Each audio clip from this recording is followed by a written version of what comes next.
Baik, Assalamualaikum warahmatullahi wabarakatuh.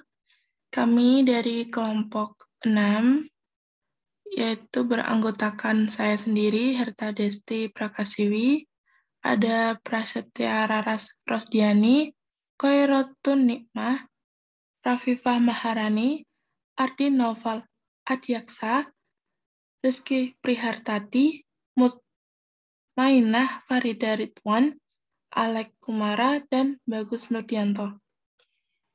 Di sini kelompok kami akan mempresentasikan mengenai teori belajar kognitif. Yang pertama akan dipresentasikan oleh teman saya.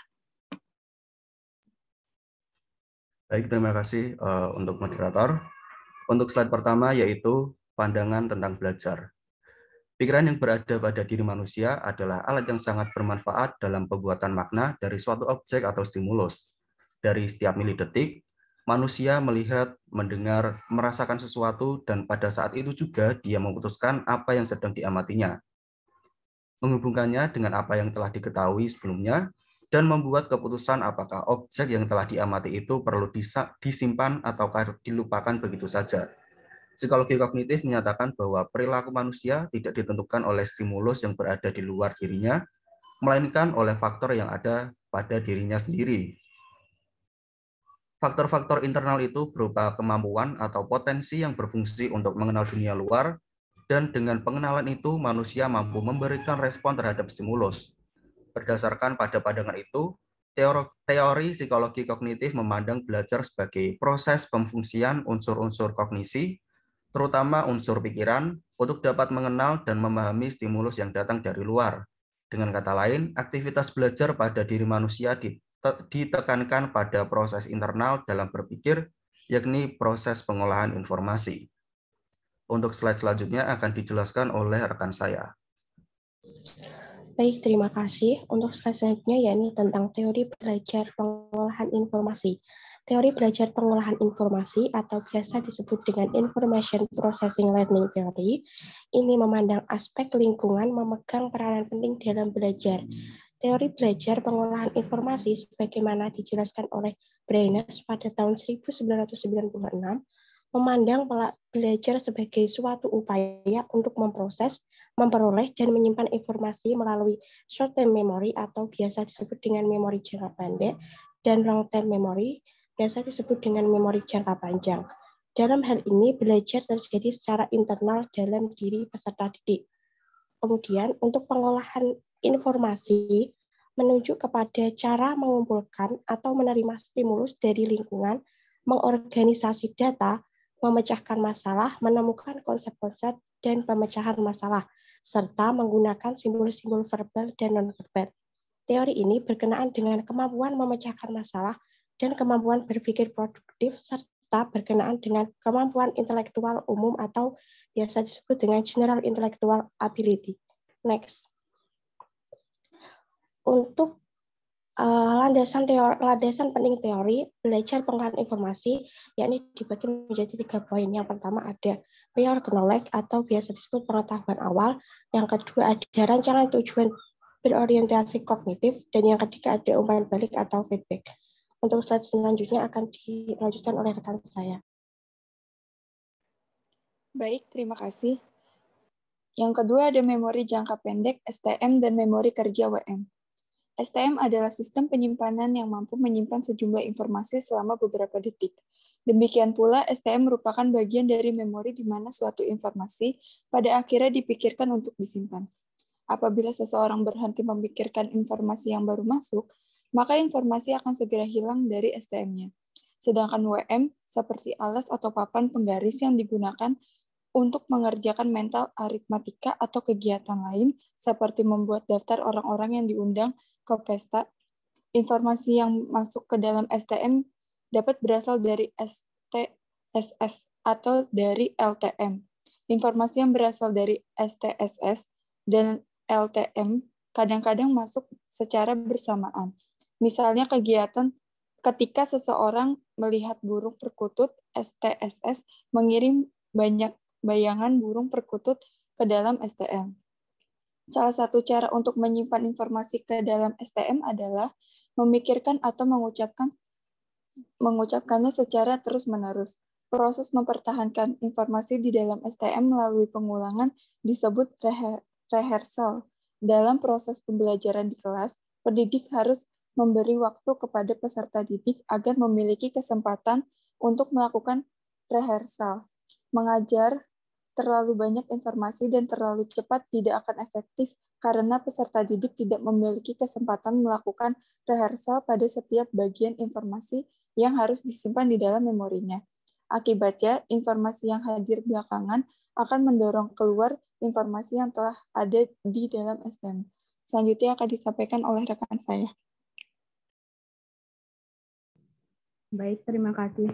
Demikian pula pembelajaran akan efektif apabila pendidik berhenti sejenak untuk memberi kesempatan kepada peserta didik untuk mengajukan pertanyaan. Peristiwa berhenti sejenak ini juga berarti memberi kesempatan kepada peserta didik untuk memikirkan informasi yang baru diterimanya dan melakukan rehearsal terhadap informasi yang baru dipelajari. Tindakan seperti ini dapat membantu peserta didik memproses informasi ke dalam STM, dan selanjutnya peserta didik dapat memasukkan informasi ke dalam LTM. Keterbatasan kapasitas yang dimiliki STM juga memiliki implikasi penting dalam pembelajaran. Pendidik tidak boleh menyajikan terlalu banyak gagasan dalam sekali pembelajaran, kecuali kalau gagasan itu diorganisir dengan baik dan dihubungkan dengan informasi yang telah ada di dalam LTM peserta didik. Selanjutnya, yang ketiga, memori jangka panjang atau LTM. Memori jangka panjang atau LTM bagian dari sistem memori di mana seseorang menyimpan informasi untuk periode waktu yang lama. LTM memiliki kapasitas tidak terbatas dalam penyimpanan informasi. Informasi yang telah disimpan tidak ada yang hilang karena lupa, dan walaupun informasi itu mungkin tidak dapat dilacak kembali karena gagal di dalam mencari informasi tersebut.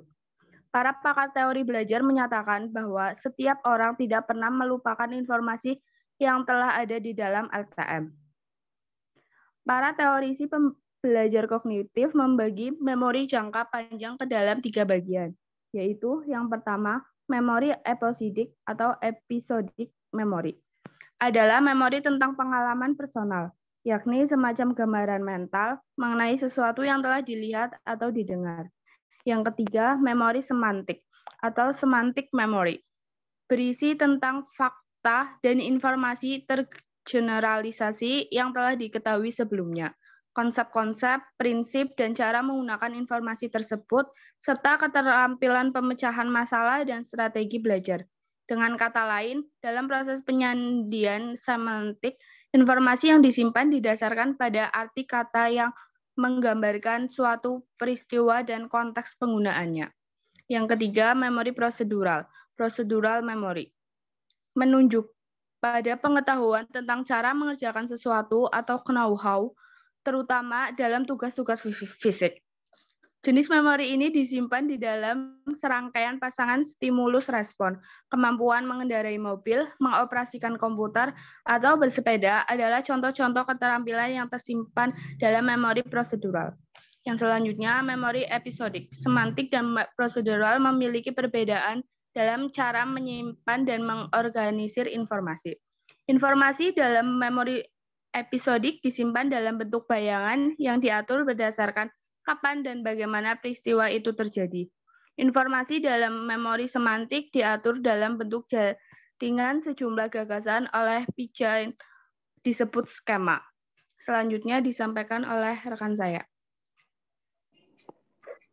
Teori belajar konstruktivisme. 1. Pandangan tentang belajar. Pendidikan adalah bukan orang yang mampu memberikan pengetahuan kepada peserta didik, sebab peserta didik yang harus mengonstruksikan pengetahuan di dalam memorinya sendiri. Sebaliknya, tugas utama pendidik adalah A. Memperlancar peserta didik dengan cara mengajarkan cara-cara membuat informasi bermakna dan relevan dengan peserta didik. B. Memberikan kesempatan kepada peserta didik untuk menemukan atau menerapkan gagasannya sendiri. C. Menanamkan kesadaran belajar dan menggunakan strategi belajarnya sendiri. Intisari teori konstruktivisme adalah bahwa peserta didik harus menemukan dan mentransformasikan informasi kompleks ke dalam dirinya sendiri. Teori ini memandang peserta didik sebagai individu yang selalu memeriksa informasi baru yang berlawanan dengan prinsip-prinsip yang telah ada dan merevisi prinsip-prinsip tersebut apabila sudah dianggap tidak dapat digunakan lagi. Hal ini memberikan implikasi bahwa peserta didik harus terlibat aktif dalam kegiatan pembelajaran. Menurut pandangan teori rekonstruktivistik, belajar berarti mengkonstruksi makna atas informasi dan masukan-masukan yang masuk ke dalam otak. Belajar yang bersifat konstruktif ini sering digunakan untuk menggambarkan jenis belajar yang terjadi selama penemuan ilmiah, invention, diplomasi, dan pemecahan masalah kreatif di dalam kehidupan sehari-hari. Selanjutnya akan dijelaskan oleh rekan saya. 2. Asumsi tentang belajar. Teori belajar konstruktivisme menyampaikan perubahan paradigma dari pendidikan berdasarkan aliran behaviorisme kepada pendidikan berdasarkan teori kognitif. Teori behaviorisme memfokuskan pada tujuan, tingkat pengetahuan, dan penguatan. Sementara itu, teori konstruktivisme memfokuskan pada peserta didik mengkonstruksikan pengetahuannya sendiri melalui interaksi dengan lingkungannya. Teori konstruktivisme menetapkan 4 asumsi tentang belajar sebagai berikut. A. Pengetahuan secara fisik dikonstruksikan oleh peserta didik yang terlibat dalam belajar aktif.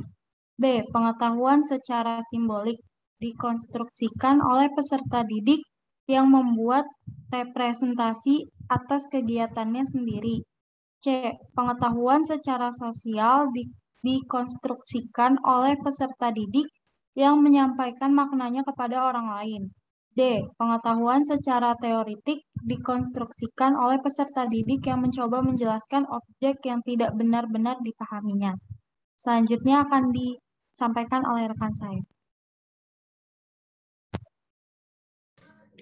Selanjutnya yaitu strategi belajar. Suatu perencanaan yang mengandung susunan aktivitas yang dibentuk dalam suatu perbuatan yang dibentuk untuk memperoleh tujuan pendidikan tertentu. Strategi belajar yang efektif itu tergantung pada karakteristik individu dalam belajar dan penggunaan strategi belajar dalam mempelajari sesuatu. Prinsip belajar yang efektif menurut Thomas dan Rohwe, Slavin 1994 sebagai berikut. A. Spesifikasi atau specification. Strategi belajar itu hendaknya sesuai dengan tujuan belajar dan karakteristik peserta didik yang menggunakannya. B. Pembuatan atau generativity. Strategi belajar yang efektif yaitu yang memungkinkan seseorang mengerjakan kembali materi yang telah dipelajari dan membuat sesuatu menjadi baru. C. Pemantauan yang efektif atau effective monitoring. Pemantauan yang efektif yaitu berarti bahwa peserta didik mengetahui kapan dan bagaimana cara menerapkan strategi belajarnya dan bagaimana cara menyatakannya bahwa strategi yang digunakan itu bermanfaat. D. Kemujaraban personal atau personal effectively. Peserta didik harus memiliki kejelasan bahwa belajar akan berhasil apabila dilakukan dengan sungguh-sungguh. Selanjutnya akan dibacakan oleh rekan saya. Berdasarkan pada prinsip-prinsip penggunaan strategi belajar tersebut, menurut Slavin pada tahun 1994 menyarankan 3 strategi belajar yang dapat digunakan untuk belajar yang efektif, yaitu A. Membuat catatan. Strategi yang paling banyak digunakan pada waktu belajar dari bacaan maupun belajar dari mendengarkan ceramah adalah membuat catatan. B. Belajar kelompok. Belajar kelompok ini memungkinkan peserta didik membahas materi yang telah dibaca atau didengar di kelas. Dan C, yaitu metode PQ4R. Strategi belajar ini bertujuan untuk meningkatkan pemahaman dan daya ingat peserta didik terhadap materi yang dipelajari. P4QR merupakan singkatan dari preview, question, read, reflect, recap, dan review. Untuk slide selanjutnya akan dibacakan oleh rekan saya. P4QR merupakan singkatan dari preview, question, read, reflect, recite, and review. Di antaranya, 1. Preview, mensurvei atau membaca dengan cepat materi yang dibaca untuk memperoleh gagasan utama dari pengorganisasian materi dan topik serta subtopik. 2.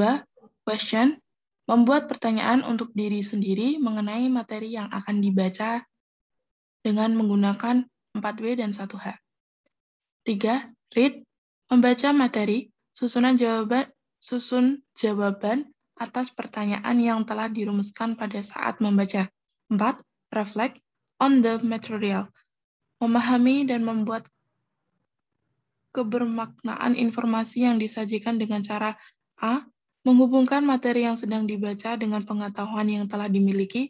B. Menghubungkan subtopik di dalam bacaan dengan konsep atau prinsip yang penting. C. Memecahkan informasi yang kontradiktif. Dan D. Gunakan materi untuk memecahkan masalah yang disarankan oleh materi bacaan. 3. Recite, praktik mengingat informasi dengan cara menyatakan secara lisan terhadap hal-hal penting. Ajukan pertanyaan dan jawab sendiri. 6. Review, review secara aktif atas materi yang telah dipelajari. Fokuskan pada pertanyaan yang telah dirumuskan. Selanjutnya, D. Lupa dan ingat.